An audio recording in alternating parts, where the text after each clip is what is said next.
Hello everyone, welcome back to my channel. দেখো, আজকে আমি একটা ছোট্ট বাচ্চাকে নাক আর কান একসাথে ফুটাচ্ছি, কিন্তু দেখো ওর রিয়াকশানটা একবার তোমরা। এত ছোট বাচ্চা, কিন্তু ও না একটু কেঁদেছে, না একটু কিছু করেছে, চুপচাপ কিন্তু কি সুন্দর হেসে হেসে কান নাক ফুটিয়ে দিয়েছে। তো বাচ্চারা কিন্তু আমাদের অনেক কিছু শেখায়। এত ছোট বাচ্চা, ও কিন্তু কোনো রিয়াকশান দেয়নি, মানে ওকে যে আমরা কান ফোটাচ্ছি ও চুপচাপ বসে কানটা ফুটিয়ে নিল। তো ধৈর্য কিন্তু আমাদের বাচ্চাদের থেকেও শেখা উচিত।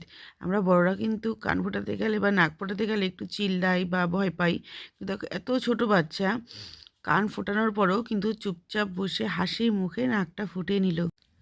তো তোমাদের আমার এই কাজটা কেমন লাগছে তোমরা একটু কমেন্ট করে জানিও। আর তোমরা আমার ভিডিওগুলো একটু লাইক করো, একটু কমেন্ট করো, আর আমার চ্যানেলটাকে একটু সাবস্ক্রাইব করে দিও, আর আমার সঙ্গে এইভাবেই আমার পাশে থেকো। আর আমাকে অনেক ভালোবাসা দিয়েছো, তার জন্য তোমাদের থ্যাংক ইউ।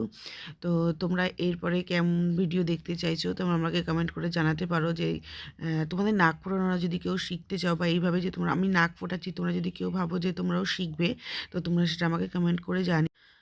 আর বাচ্চাদের যখন নাক কান ফোটাবে তখন কিন্তু নিজেও একটু স্থির হয়ে নাক কান ফোটাবে, কেননা বাচ্চারা কিন্তু ছটপট করবে। তো আমাদের তাড়াহুড়ো করলে হবে না, আমাদেরকে একটু শান্তভাবে, একটু স্থির হয়ে কিন্তু নাক কানটা ফোটাতে হবে।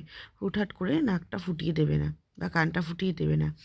খুব সাবধানে ধীরে ধীরে নাক কান ফোটালে পরে বাচ্চাদের কোনো রকম কোনো প্রবলেম হবে না। দেখো বাচ্চাটাকে, ওর একবার রিয়াকশানটা তোমরা দেখো।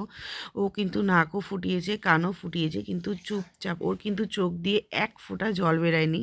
তো বাচ্চা এরকম স্ট্রং বাচ্চা, খুবই ভালো বাচ্চা। তো তোমরা যদি কান নাক ফোটাতে চাও তো আমার কাছে কমেন্ট করে জানাতে, লাইক করো, কমেন্ট করো।